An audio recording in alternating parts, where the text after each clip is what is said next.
must be there. Yeah.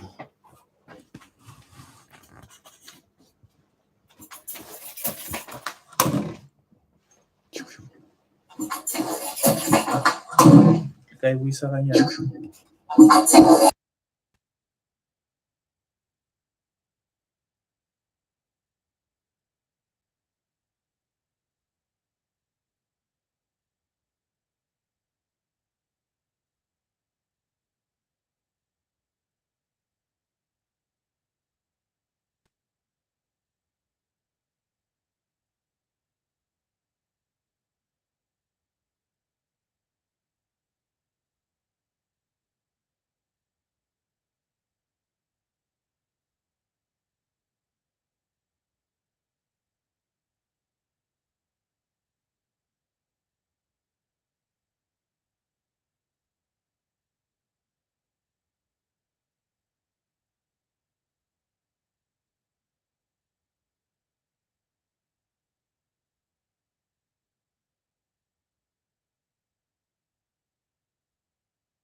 All right, we on. This is Thabo Makama, and then we're live now.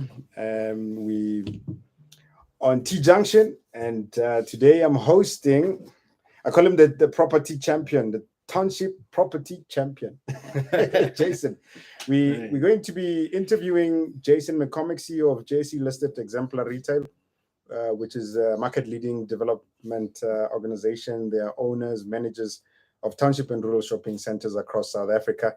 And I think, in my view, they are amongst the best in town that have done so much for this market of township economy and growing the retail space in terms of building workable solutions that are going to house and help many businesses and reaching an economy in the business. And I think one of the things that really is outstanding for me is just some of the information that is brought out there by those that know better than us.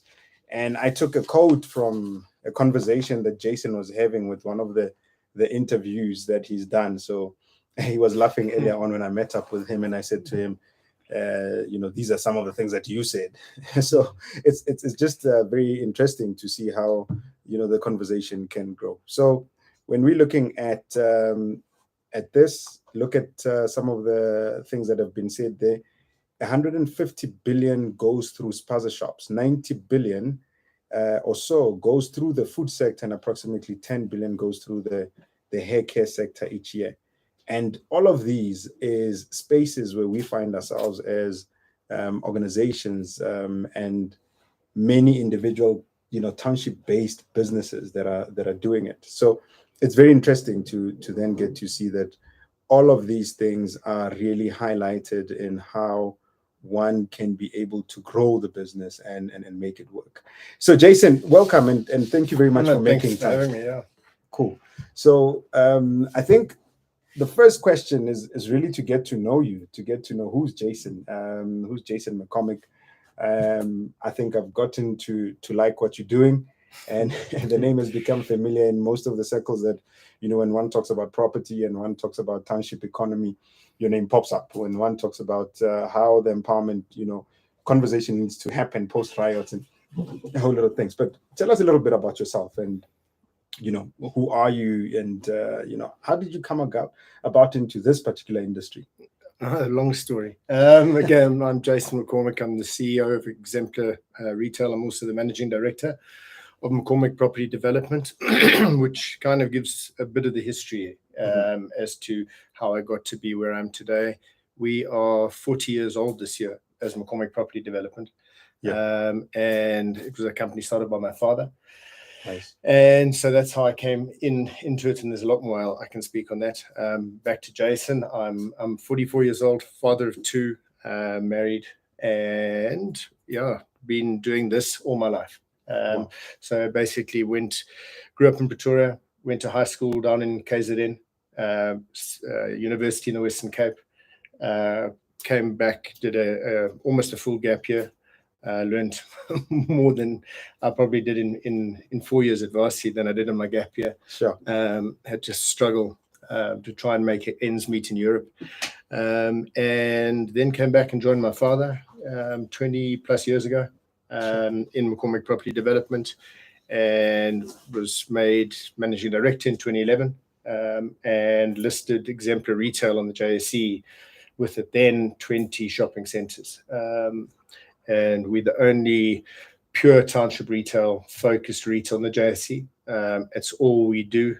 As a company, we've done in excess of 80 developments in the 40 years that we've been in business, and it's all that we've done. We've done 80 developments. Wow. Yeah. They included one for the was it KwaZulu Finance Corporation. We did an office block, and we did a residential development in Mozambique. Otherwise, everything has been retail. So it's all we know. Yeah, that's fantastic. Yeah, 100 more. It's almost all we know. But it seems to be something that it's not only you and your dad doing in the family. The entire family has really adopted into this property space, and you guys have really grown this to become a very strong McCormick presence thing. Yeah, it was founded by my father and my mother Nice. in the early days. My mum was the secretary and my dad was everything else. And from that, as the business grew, particularly in the early rural developments, we really got a sense of the impact, the social impact it was having. And from that, it was it's a very easy business to get sucked into when you see the socioeconomic benefit that these areas are getting, the uplift, just the joy in people's faces on an opening day. I'll never forget it. Guyani Plaza, 1987, was the day that it changed my life, because I just saw the massive impact in the old Gazankulu homeland, it was called at the time. And I think I was 8 or 9 at the time, and many people were not born. I'm not going to look at them, and I'm not even going to say a lot. But and that's how we ended up. We all got sucked into the business because it was just, the business was growing and it was doing great things along the way. So it was easy to be aligned and believe in the story. Nice. And that's, I suppose that's one of the great things that's benefited us to this day is all of this wouldn't be possible without the team that we've got, along for the ride with us. We've got a singular vision, a single purpose. We all love what we do because we see the incredible impact that it has working with the communities that we do. And it's important to know that the majority of the local communities that we develop in partnership with. So they've got equity schemes in the development. We hold hands with them. We've got a local first dictum. So we really try and stimulate the local economies where we're developing. And with all of that positivity that is evident when you open a new shopping center and go back there a year, 2, 3 years later, and you see the ancillary development that it's brought along. We've got a great team that we're working with that are all also caught up. So the family's grown. We're well over 100 people now. And not only is the family growing, I saw even you're expanding the office space and very futuristic. But we're going to touch on that. I don't want to sure. Spoiler alert. I don't want to get into that and really spoil it. But now, Jason, tell me a little bit more about your life as a businessman, right? You come into a family of an entrepreneur, mom and dad working into a business. Someone could have said, look, this is not for me. I don't want to be almost told this is my way, this is where I'm going to go. How do you start shaping your thinking more into a business person? For me, it was very easy. Very fortunate. We've got a very tight-knit family, and working side by side with my dad. I got to learn in the University of Life so much more than I would have, otherwise have done. So in terms of, we've always been taught to tread the moral high ground. The road is long, and your reputation is never worth one slip up. And 40 years down the line, we still stick true to our dictum. Our word is our bond, and we try to tread the moral high ground as much as we can, which kind of be exemplar. It's actually, I asked myself, where does that name come from? Exemplar. Yeah, because it for me is like, we want to be exemplary. Yes, 100%. Yeah, exactly. Like, does that come from there? Yeah, 100%. So we were in the midst of our listing process, the pre-listing process in late 2017. We were supposed to list in April, and then we ended up listing in June. The listing process is quite arduous. But isn't that everyone's dream that we want to go and get listed? No ways. Anyway, be that as it may. So we were thinking up different names for it, and it was at the time when the Steinhoff scandal came out, and then you had Resilient Gate, and the property market crashed, and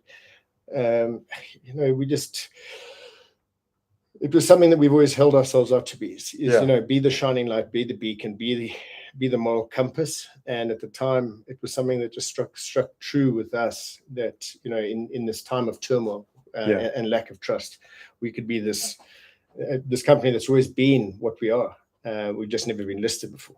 You always want to stand out. I mean, I must say that as an individual, I've experienced you as someone who's just very non-conventional, but very hard on the moral high ground. You always keep up to your very high standards and doing what is right is consistently there and you want to push for. No, as I said, my dad said there's nothing more valuable than your reputation. Nice. And there is nothing more. So, and all it takes is one even half slip to ruin all of that, all the hard work, all the dreams. That's fantastic. Fantastic. So I just want to highlight, this is the Thabo Makama for T-Junction. I know that we lost our initial connection on Twitter Spaces, but I see that we've had individuals joining on YouTube Live, and I see you. Welcome and thank you very much for joining us. I'm with Jason McCormick from Exemplar REITail property organization, and I think what you're going to find out today is really the conversation of property, the opportunity, and just business in general, some fundamentals. We've already touched on the moral side of things. We already touched on how it's become a generational business from your own organization. So some of our listeners that really go into this particular space, they get to understand the fact that, there are so many things, untold rules that we always talk about on T-Junction, to say there could be formal schools for MBA, but there's no school for entrepreneurship, right? There's no school for businessmen. There's no school for things that you're going to learn that no one is going to teach you. You're going to have to get burned. You're going to have to do something about it, right? But in learning in the property space, it's always,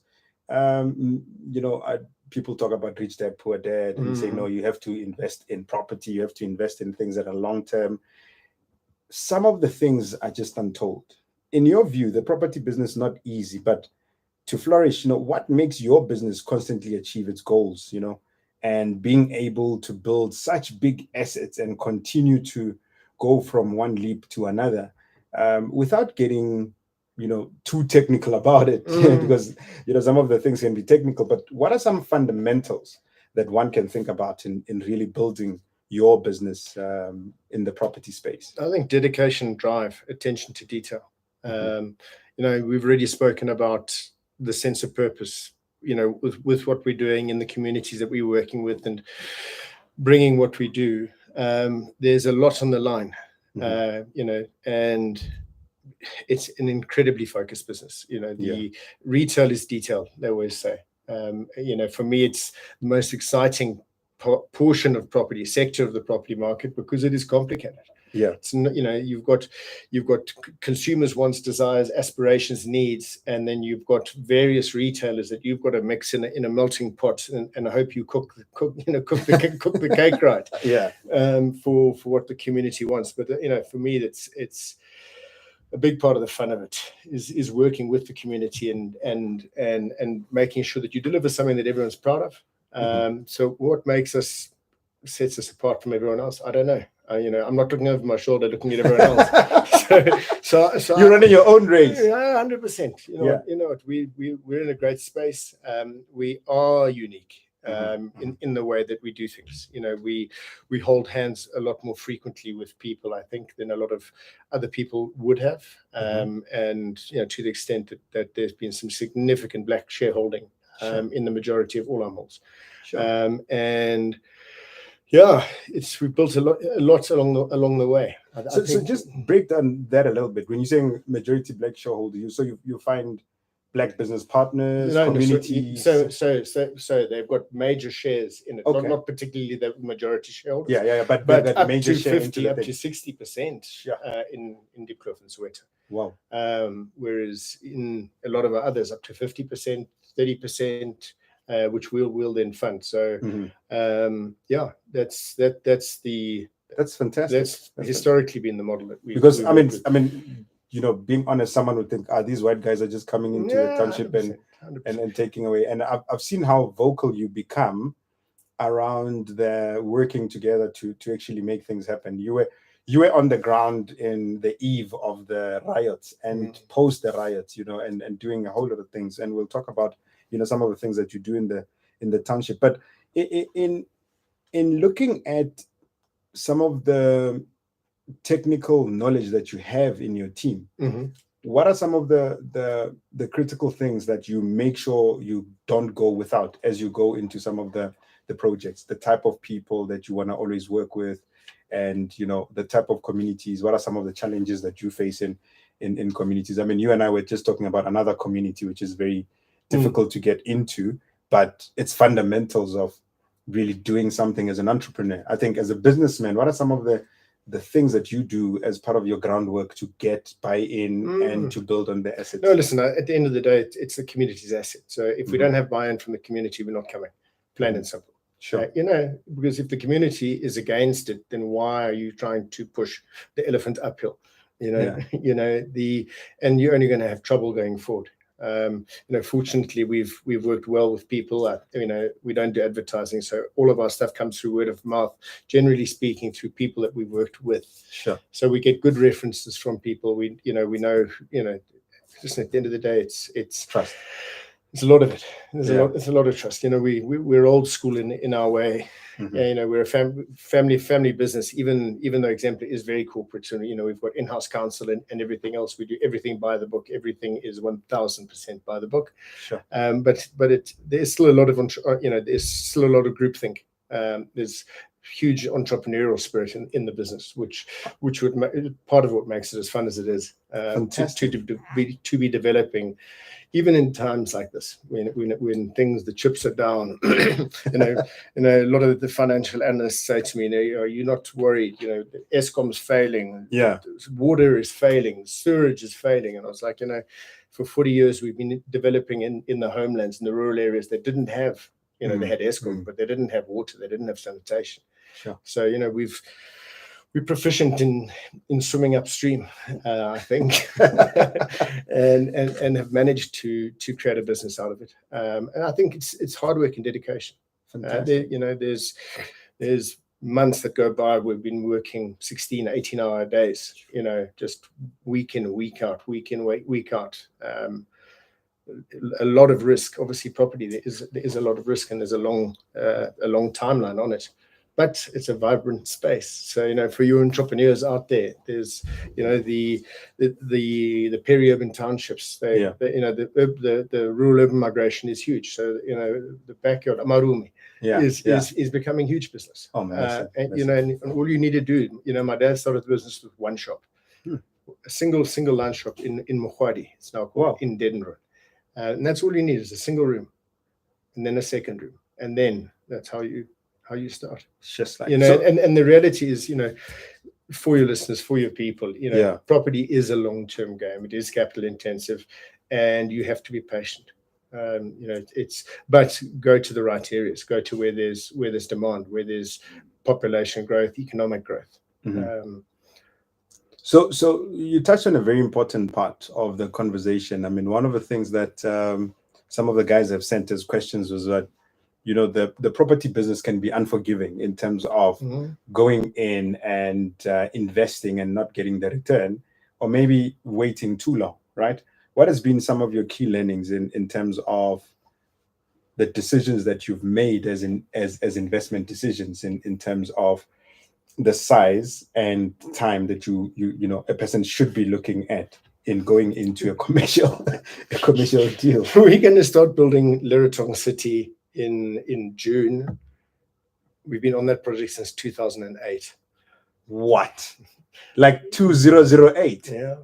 So when we did Market Plaza with the Bakaka Market outside Zanin, I think my dad had been working 20 years on that site. So, but obviously it gets to a point. So, in rural stuff, it takes about, doing what we're doing on the scale that we're doing, about between 5 and 7 years to get through the whole community process, to get all the rights, to get everything in place, the services, and everything. So it's certainly not a quick fix. Yes. It's scary.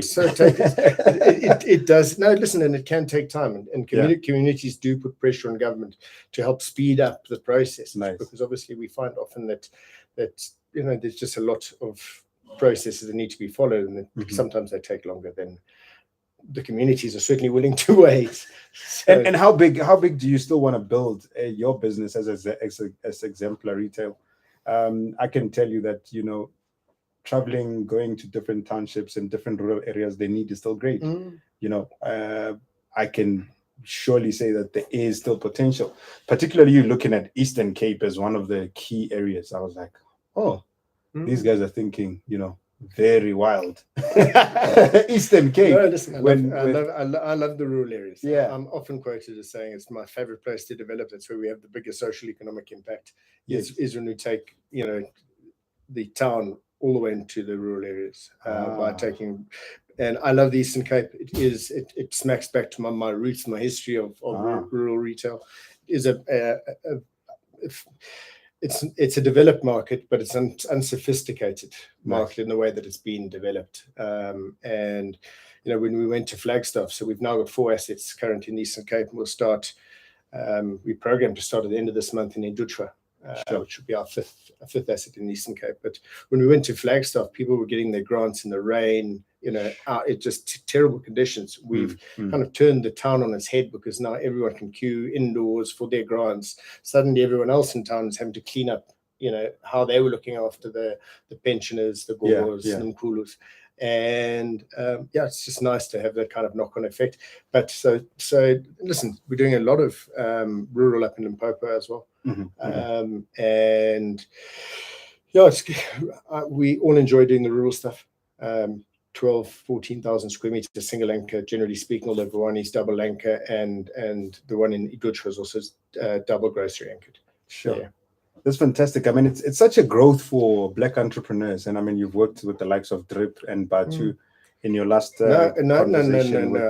I've only worked with Theo on. Oh, with Theo. Okay. Only on Tris. Tris. We don't have a store of his yet. Okay. But then I've seen. I'm working on it. All right. Okay. But I see Tris is really one of the initiatives that you run, which is the Township Retail Investment Summit. No, 100%. Which in its founding and in its core is to have conversation around how to make the township more inclusive and for business people, particularly those that are listening today. And if you're joining us for the first time, this is Thabo Makama on T-Junction. We're really happy to have you. And I'm talking to Jason McCormick, who is from Exemplar REITail. And we're talking about entrepreneurship in the property space and what are some of the opportunities that exist, Is it something that one can go into on a quick basis? Is it something that one can build on? How long does it take? All of these fundamental learnings and stuff that we want to bring on to this platform so that you can get to understand what is it and what does it take. So tell us a little bit about Tris.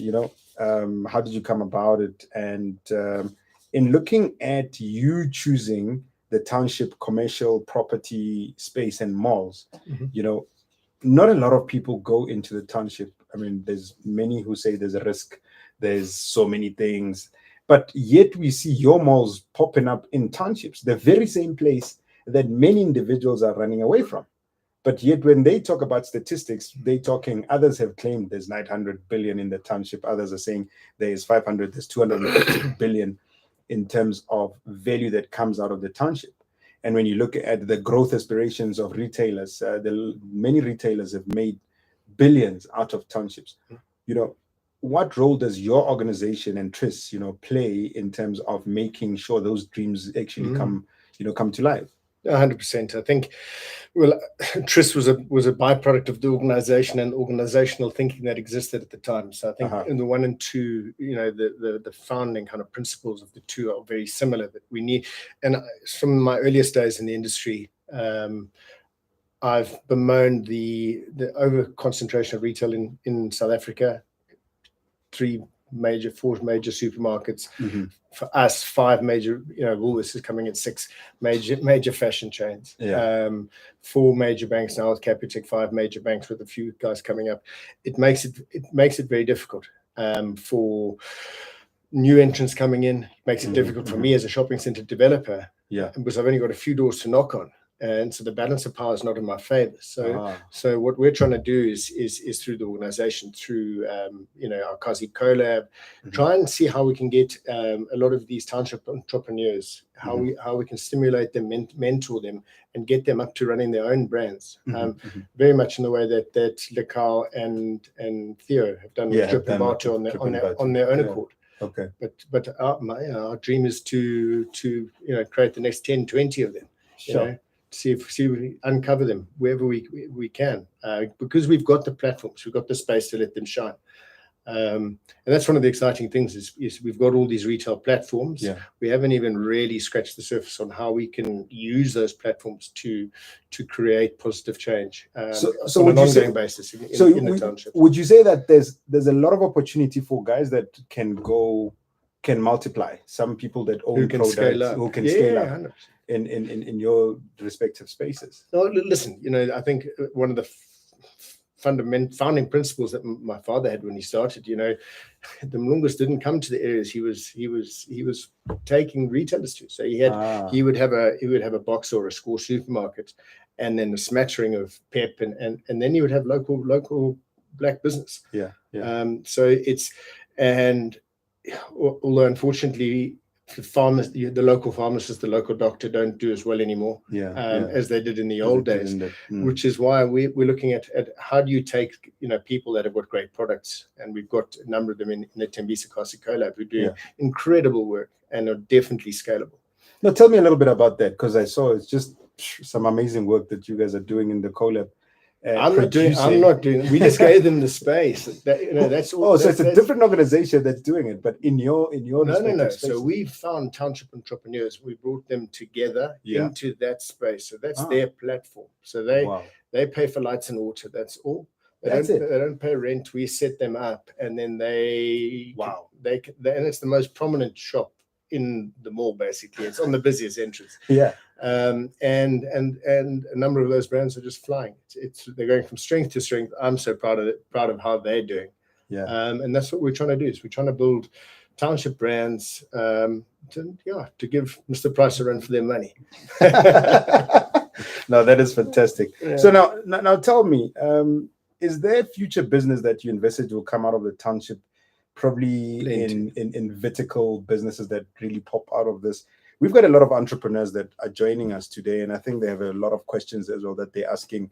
I'll check now what the questions are, but I think in bulk, the biggest question that most of the guys have is that where are the opportunities? There's a mall, it's a building, there's property, there's vertical business that come out of it. Where are the business opportunities? And I'm going to reach out here to check a little bit of this. I think in telecoms data, getting cheaper data out into the communities, definitely an opportunity. Last mile is definitely an opportunity that exists. Let me see. There's questions here. Okay. Are you guys getting audio? Okay, fine. Let me see. Says you've got a stunning track record working in communities. Vatiswa says Eastern Cape, please. I love hearing that. Demand is rife there. It will be a win-win. Where in Eastern Cape? Where about? Yeah. So Vatiswa, tell us where about in the Eastern Cape. So what opportunities? So I see someone is asking about opportunities for outdoor. So what opportunities exist there from an outdoor perspective? Yeah, so there's multiple. We've actually just hired a new guy to handle all our outdoor, all our non-GLA stuff. Okay. He's currently on a honeymoon or up in the Maldives or something, and he's just joined us. So we're looking at all these other platforms. And just leveraging the space. So there are huge opportunities if you look more particularly for out of home and even in mall advertising. Our busier malls will do 1.3 to 1.5 million pairs of feet a month. What? So it's a lot of sets of eyes reading what busy. What advert. 100%. Average is about 400 to 650, I would say. But our urban malls and Paula Mall, those do over 1 million pairs of feet a month. So for out of home, it's a lot of crazy. It's mall advertising. There is a lot of opportunity. We haven't tapped it fully yet. There's no doubt about that. But as I said to you earlier before this, we're too busy building shopping centers. I've seen you running around, and I've seen you in different places at a time. So I think one of the things that I have as a question that has always gone into my mind is the fact that you always embrace the the way business is run. You one guy that I found. You embrace diversity of thoughts. You make time for people, and you always open up for brand new ideas. Isn't that a bit overwhelming for you? Don't you find yourself running out of time and No. and not being able to actually get to the most important things? Listen, the most important things are family Yeah. to me, and there's no, although I don't get as much time as I often would like, certainly in the I've become very good at prioritizing the time that I do have, and Nice. when we're working, we're working flat out. And as I've alluded to before, we've got a great energy in our team. We've got a great team that's purpose driven in what we're doing, and it's just we're in a great space to be in. Even though that they're clapping us on the interest rate and they're making it very difficult for fixed capital investment at the moment because it is very expensive where the rates are now. Sure. But I don't know where that 50 basis points came from. Listen, it caught us all by surprise. We saw it in the rand. Dude, I don't understand who Kaiser was drinking with, but anyway, we won't even go there. Let's just say let's hope it's at the top now, and we'll start seeing it easing. Although what we read in America seems fairly hawkish, so we'll see where it goes. No, so in asking that question, I really want to tap into your business leader, hat, in that many entrepreneurs find themselves overwhelmed with taking care of the important things such as family and really working out a solution around how do I prioritize this? How do I deprioritize certain things in the space? What role would you say your team plays in making your life a little bit easier in terms of planning, execution, and also growth in this particular instance? Because some of the entrepreneurs that we have on the platform, they're going in, they're scaling up. Some of them are just one-man shows. I think the guy who's asking about the outdoor advertising, he works with a small team, Kingsley. I happen to know Kingsley, and I see online Neo Mafolo. Neo works with a group of individuals in the NGO space. So she does a lot of work for women and stuff like that. So these are some of the business leaders that in their own right, they need to potentially work on most important things. What are some of the key rules that you have when it comes to that in working with your team in making your life a bit simpler? So we've grown quite quickly since in the last 5-6 years since, and then through the listing. So certainly, and through that listing process, we've had to corporatize a lot more. So there's a lot more directly responsible people. Everyone knows their box. But before that, we were all doing everything. We were very seat to the pants, very entrepreneurial, family business. I've been juggling so many balls my whole life, my whole business life up in the air. And I've often said that it was waitering. When I was a student, I worked 4 years as a waiter. Sure. And it was that process of understanding, remembering you still had dessert to go out here. In table 2 needs to be cleared. This one wants the sparkling water. And you make a mental note of 100%. In that way, I learned to program the ordering in my mind. I suddenly knew that I've got 6, 7, 8 developments out with at various stages, who needs what when. And so that certainly helped me a hell of a lot. But then, as I say, as we got more corporate, we've had to write rules and regulations, and everyone knows exactly what box needs to be ticked. I've got an incredible PA who does a lot, and an even more incredible wife. So they keep my life in check. It is fairly hectic with a lot on the go all the time.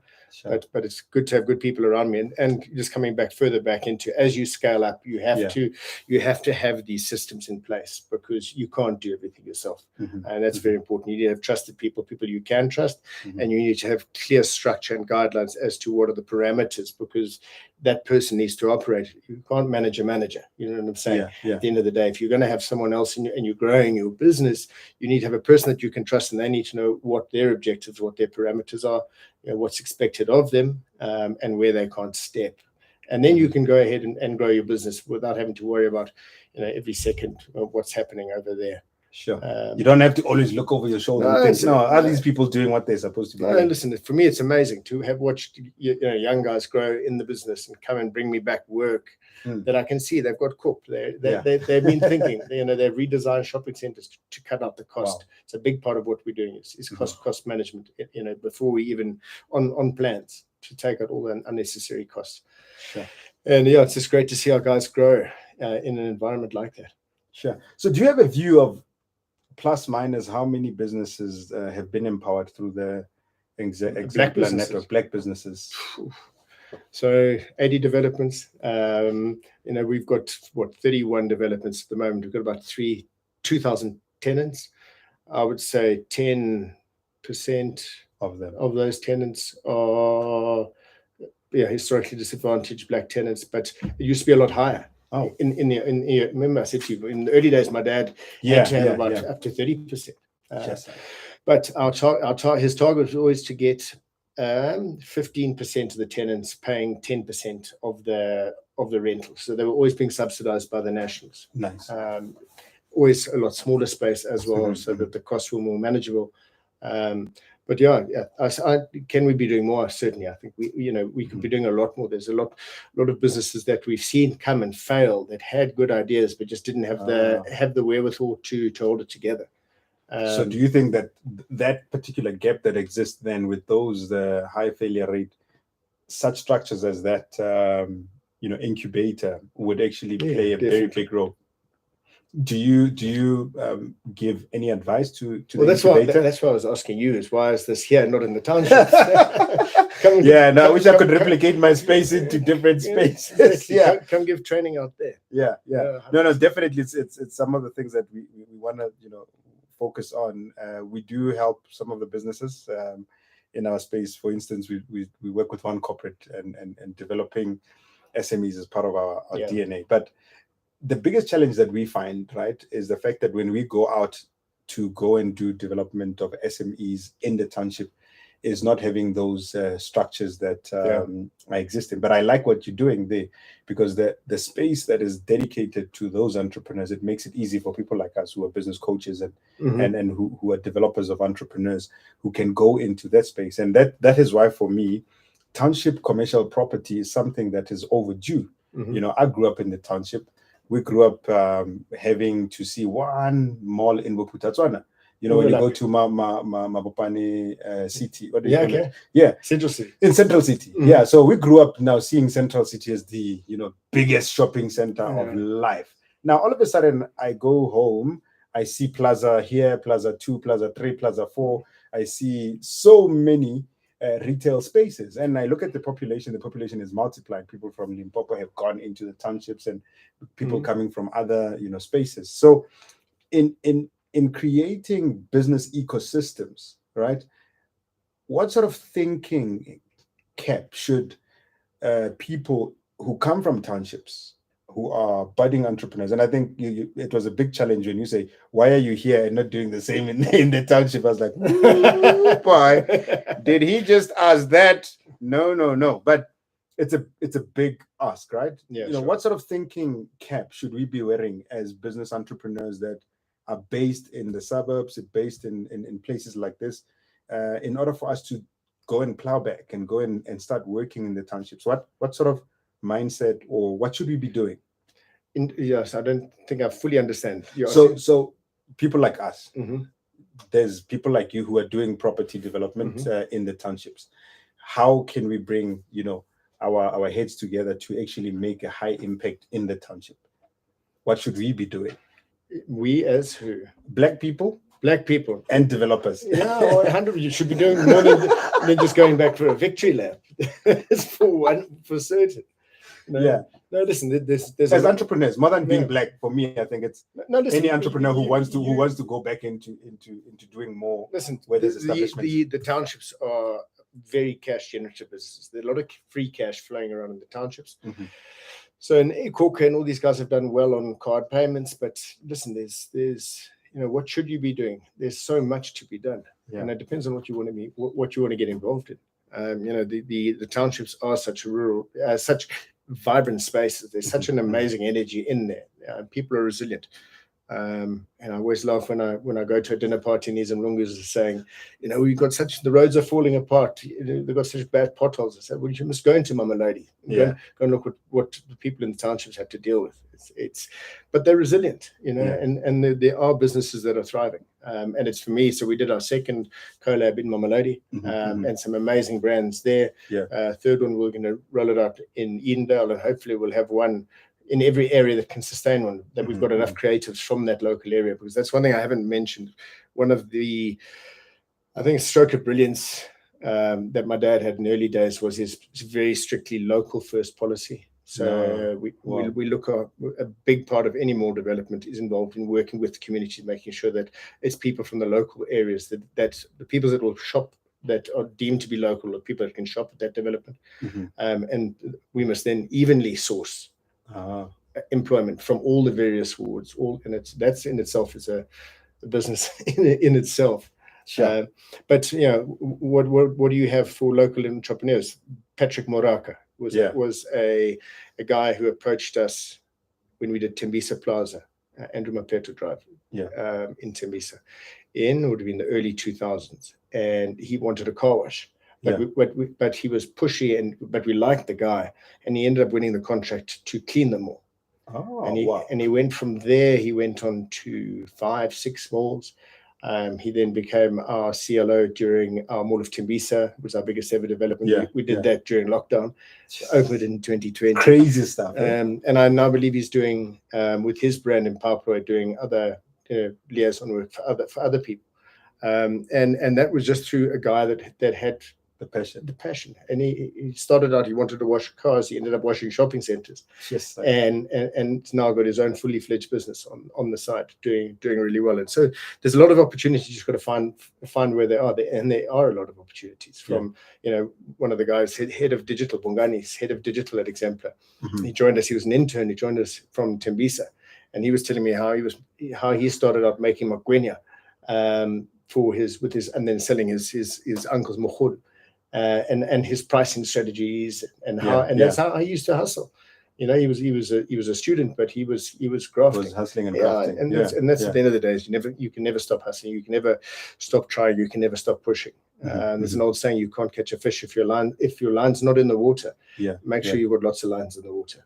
Keep pushing.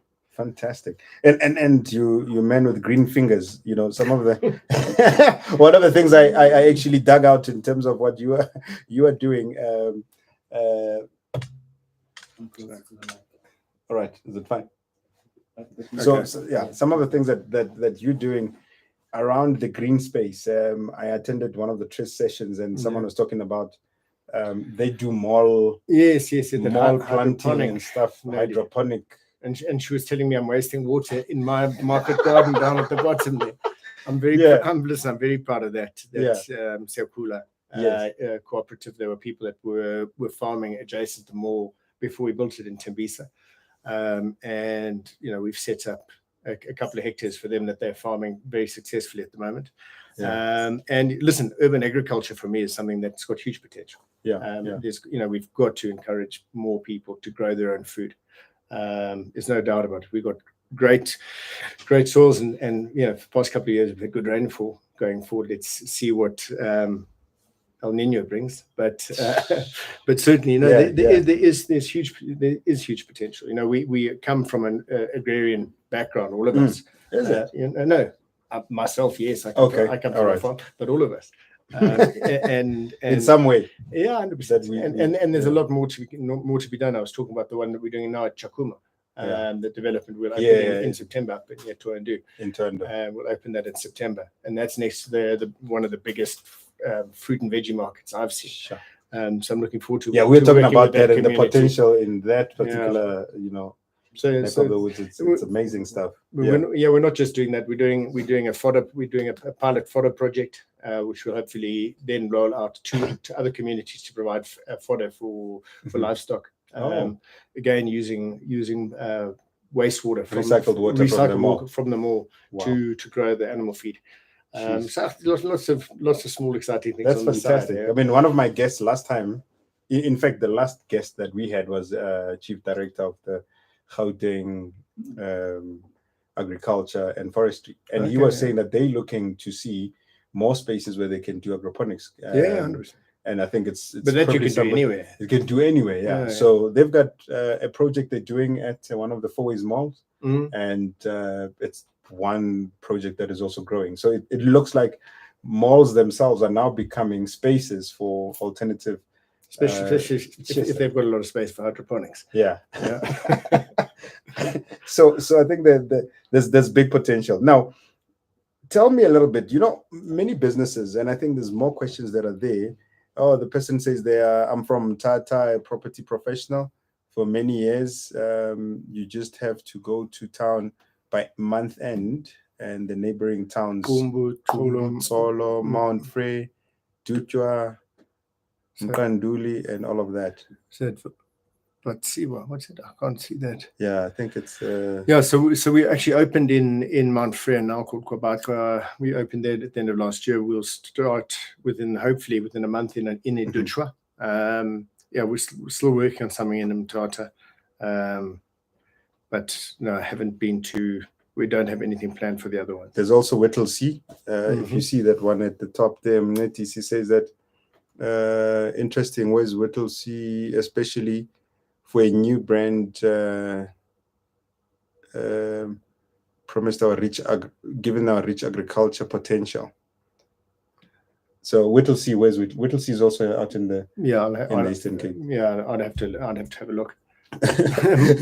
Yeah. So another question that is there, which I see, is around recycling. So are there opportunities in relation to collection of waste, recyclable material at your malls? Listen, I think where we're going with our waste policy is zero to landfill as soon as we can. So we've got not just pilot, we've got quite advanced composting facilities now, and working with now breaking down the full suite of organics down into feedstock, then that would go back into the market gardens and everything else. So you want to create a full circle of circular economy ecosystem. Yeah, 100%. And then and that's what we're doing in Tembisa with the farmers at the mall of Tembisa. They're providing the vegetables for the restaurant at Mazwani's Imbiza, she's in Yama. Yeah. So it's literally beautiful. I must say your architectural designs of Tembisa Mall is just they amazing. Came out nicely. Yeah. It's amazing where she sits and that escarpment. I mean, it's beautiful. It's beautiful. Yeah, I see that's let me see, small town bills, groceries. Okay, someone commenting around. There's a lot that is happening during month end and listen, month end grant time. That's a problem we need to deal with. It is big. It's a problem. People are grossly inconvenienced having to queue for as long as they have to queue. So it is. I see it as a problem because people are spending an inordinate amount of their day having to wait to get money, and. There could be other ways. Listen, and retail is the private sector is answering the call. Now you're having, your supermarkets are able to work with the grants, and the more retailers that we can get to disperse it, become merchants. Become merchants, the better, because then we can at least spread that waiting time. People aren't having to stand in the sun for as long as they're having to currently. Sure. And Soshanguve, Pretoria, Mabopane, somebody says, I see that you're doing. What any other mall developments in the Pretoria, Soshanguve, Mabopane area? The malls that I can tell you about are the ones that I'm out talking about. So there's a lot of developments that I unfortunately can't talk about. Can't speak about yet. Because people say, "Oh, you're looking there, you're looking there, you're looking there." No. Totally understood. Yeah. And I mean, some of the things are strategic places that are there. Yeah.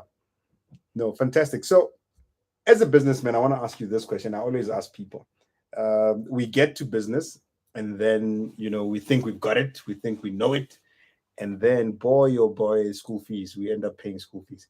Can you just relate one or two areas where you've actually got proper lesson? Proper hiding? Africa did.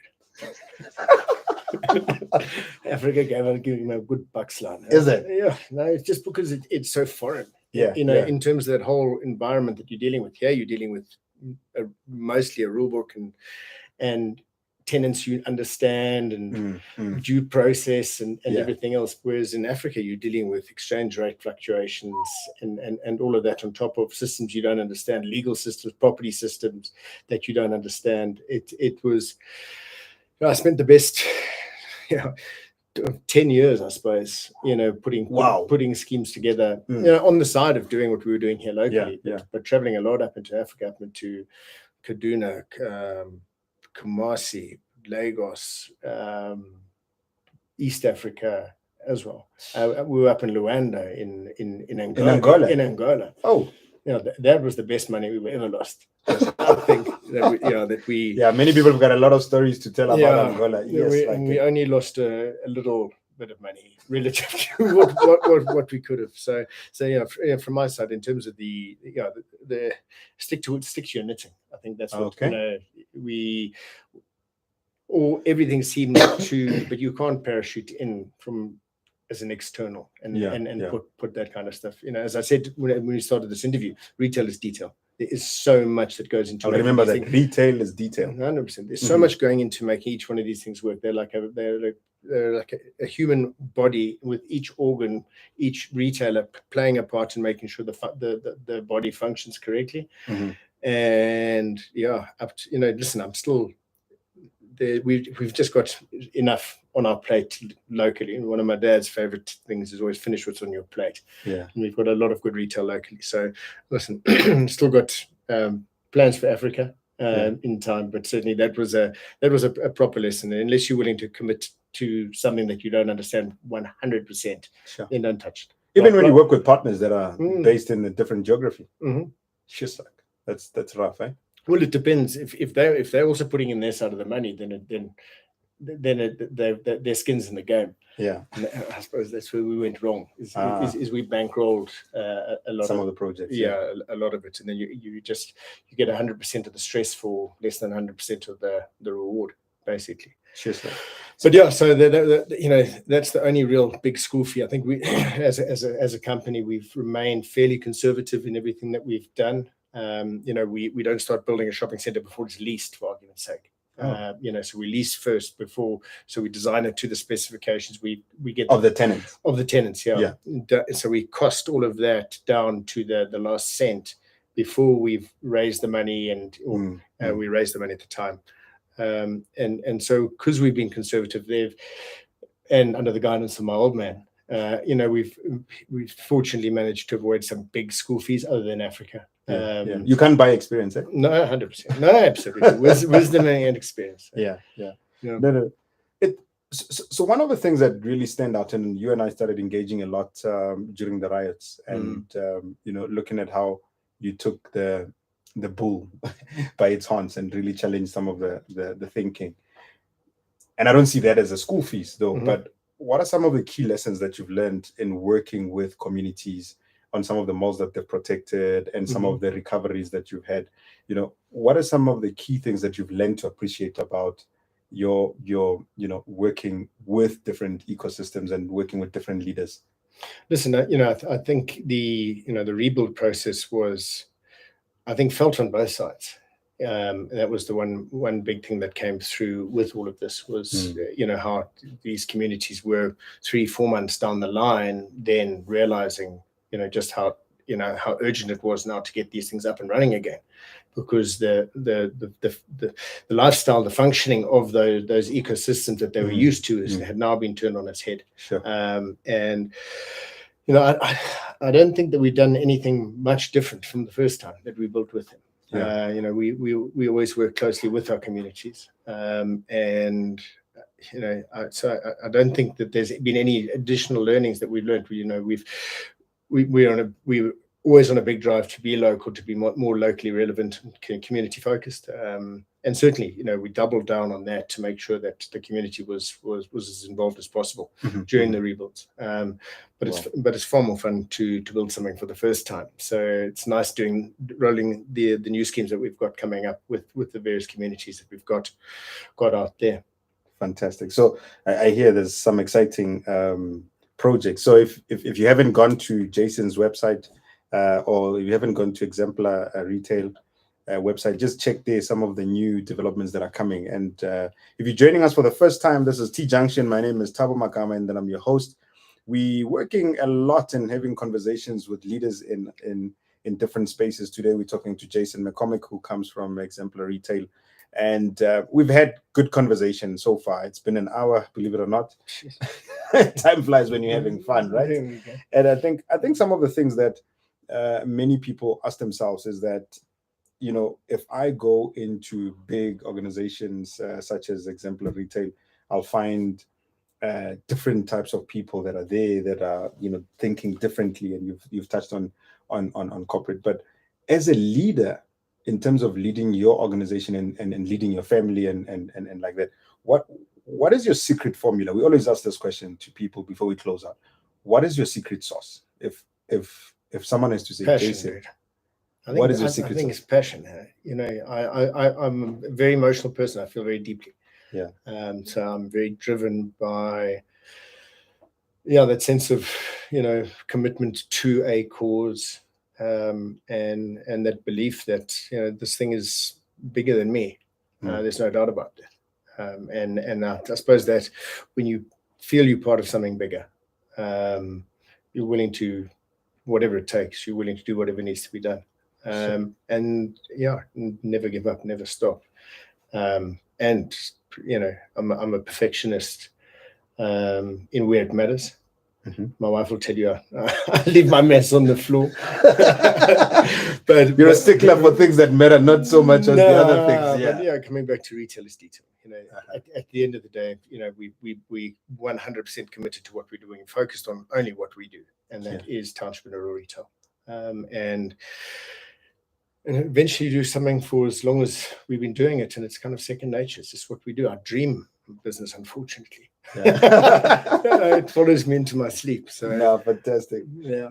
So in closing, what can you say to a budding property developer, somebody who wants to go into the industry? You've touched on a lot of things in terms of, in the retail space, retail is detail.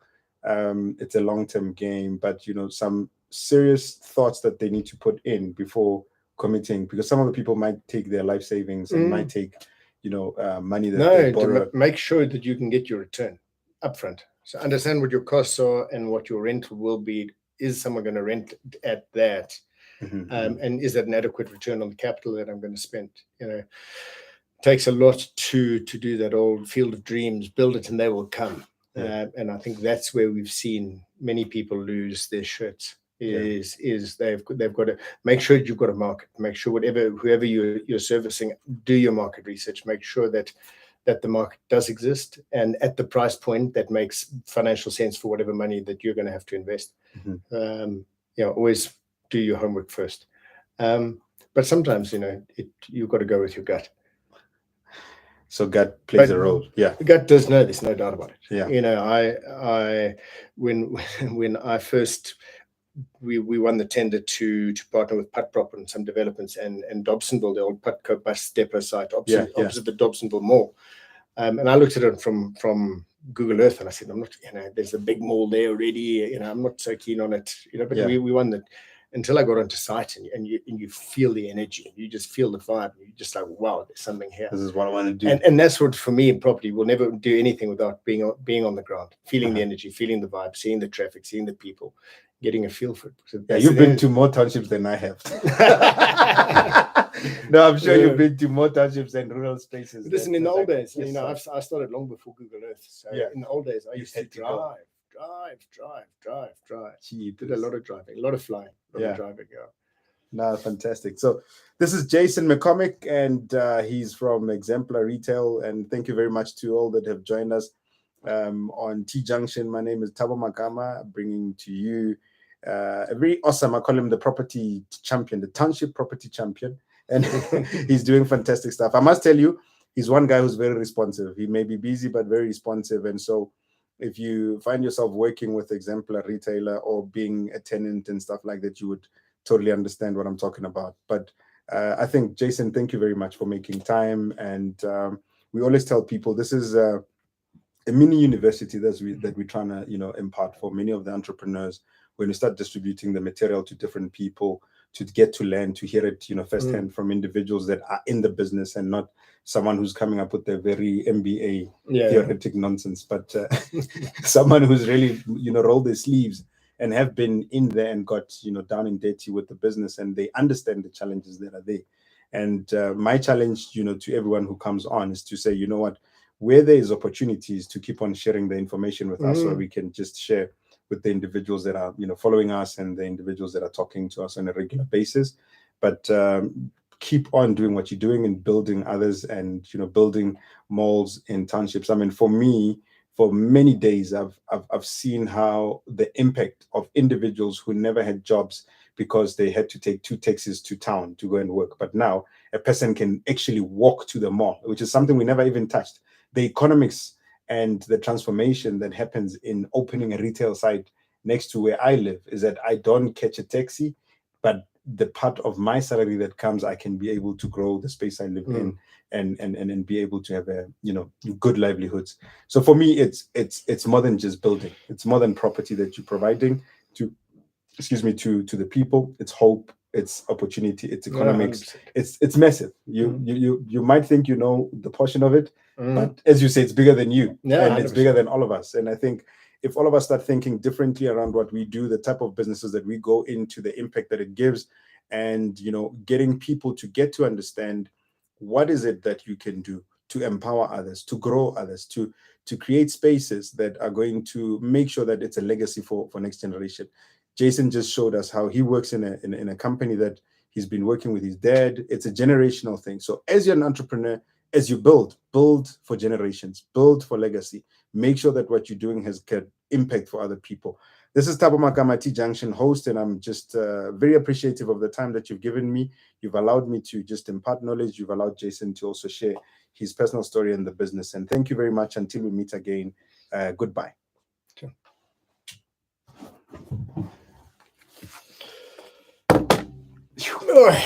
Jeez, it went quick, huh? Yeah. The hour goes quick. Awesome. Yeah, fantastic. Dude, thanks very much. I really appreciate you. Man. Pleasure. Thanks very much, guys. So, thank you very much. And I'll be in contact. Yeah, I like it. Mr. Mapa, how are you doing? So this is one of the guys that is in the last mile. Oh, is it? Yeah, last mile delivery. Oh, I like it. In Township. Yeah. Township. Especially to Visa, because you said food is not paid. It's not paid. Yeah. So these guys are they're supposed to penetrate or they want to penetrate.